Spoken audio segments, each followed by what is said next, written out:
ఎన్నికల ఫలితాల తర్వాత వైసీపీ కార్యకర్తలపై వరుసగా దాడులు జరుగుతున్నాయని ఆ పార్టీ సీనియర్ నేత రాజ్యసభ సభ్యుడు వైవి సుబ్బారెడ్డి మండిపడ్డారు. రాష్ట్రంలో జరుగుతున్న దాడులపై గవర్నర్కు ఫిర్యాదు చేశామన్నారు. ఇక ఫలితాలపైన స్పందించారు వైవి సుబ్బారెడ్డి. రిజల్ట్స్ చూసి షాక్ అయినట్లు తెలిపారు. అయితే వైఎస్ఆర్సీపీకి పోరాటాలు కొత్త కాదని మళ్లీ బలంగా పుంజుకుంటామంటున్న వైవి సుబ్బారెడ్డితో మా ప్రతినిధి వినయ్ ఫేస్ టు ఫేస్. 2024 ఎన్నికల ఫలితాల తర్వాత వైఎస్ఆర్ కాంగ్రెస్ పార్టీ నేతలపైన కార్యకర్తలపైన పెద్ద ఎత్తున దాడులు జరుగుతూ ఉన్నాయి. అసలు ఈ దాడులకు సంబంధించి ఏం మాట్లాడతారు, ఎందుకు ఇలాంటి దాడులు జరుగుతున్న అంశంపై మనతో మాట్లాడేందుకు వైఎస్ఆర్ కాంగ్రెస్ పార్టీ సీనియర్ నేత రాజ్యసభ సభ్యుడు వైవి సుబ్బారెడ్డి ఉన్నారు. మనం తెలుసుకుందాం.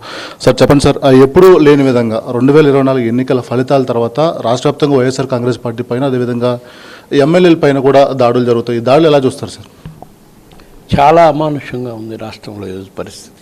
3 రోజులు గల ఎలక్షన్ రిజల్ట్ వచ్చి రాష్ట్ర వ్యాప్తంగా వైఎస్ఆర్ కాంగ్రెస్ పార్టీ కార్యకర్తలపై, నాయకులపై, ఆస్తులపై విధ్వంసం దృష్ట్యే కార్యక్రమం చేస్తున్నారు. కొన్ని చోట్లయితే ప్రాణాలు కోల్పోయే పరిస్థితి వచ్చేంత వరకు అటాకులు చేస్తున్నారు. భయంకరంగా ఉంది.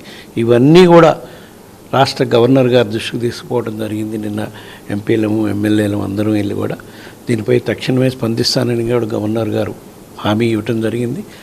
మళ్ళా ఈరోజు కూడా కొన్ని చోట్ల అదేవిధంగా దాడులు జరిగిన పరిస్థితి కనిపిస్తుంది. తప్పకుండా ఈ కార్యక్రమం ఇదే విధంగా కంటిన్యూ అయితే రాష్ట్రంలో శాంతి భద్రతల పరిస్థితి వచ్చే కార్యక్రమం చాలా ఘోరంగా తయారయ్యే పరిస్థితి వస్తుంది. ఇప్పటికైనా అధికారులు, రాష్ట్ర ప్రభుత్వం, మరీ ముఖ్యంగా గవర్నర్ గారు దీనిపై స్పందించి చర్య తీసుకుంటామని హామీ ఇచ్చారు. కాబట్టి మా నమ్మకం ఉంది తప్పకుండా పరిస్థితి మామూలు పరిస్థితి వచ్చే విధంగా చర్యలు తీసుకోవాలి.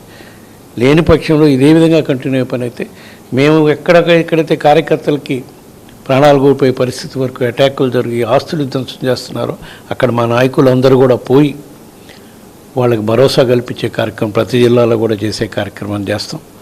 దీనిపై కేంద్ర ప్రభుత్వం దృష్టికి కూడా తీసుకెళ్లే కార్యక్రమం కూడా చేయాల్సి వస్తుంది. ఇదే పరిస్థితి కంటిన్యూ అయితే రాష్ట్రంలో లా అండ్ ఆర్డర్ పరిస్థితి కంట్రోల్లో లేని పరిస్థితి వచ్చే విధంగా ఉంది ఈరోజు రాష్ట్ర ప్రభుత్వ చర్యలు. తక్షణమే ఇవన్నీ ఆపే కార్యక్రమం చేయాలి అని చెప్పి రాష్ట్ర ప్రభుత్వానికి విజ్ఞప్తి చేస్తున్నాం.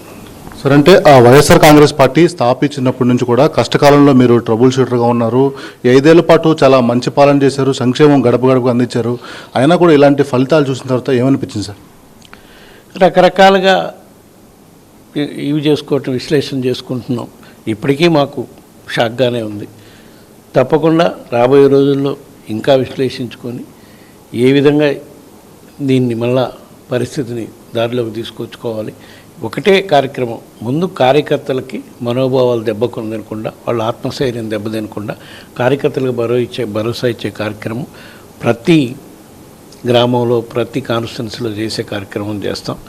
తర్వాత ఇప్పుడు వాళ్ళు ఎన్నో హామీలు ఇచ్చి అధికారంలోకి వచ్చారు కదా, చూద్దాం రాబోయే రోజుల్లో వాళ్ళ హామీలన్నీ అమలు ఏ విధంగా చేస్తారు, ఏంది వాళ్ళకి ఇచ్చిన హామీలు ప్రజలకి అందే విధంగా పరిస్థితి ఉంటుందా లేదా అనేది రాబోయే రోజుల్లో పాలన చూసినాక ప్రభుత్వం పనితీరుపై స్పందించే కార్యక్రమం చేస్తాం. ప్రస్తుతం అయితే మా కార్యకర్తలకి ఎక్కడా అన్యాయం జరగకుండా కాపాడుకునే కార్యక్రమమే ప్రధాన అంశం.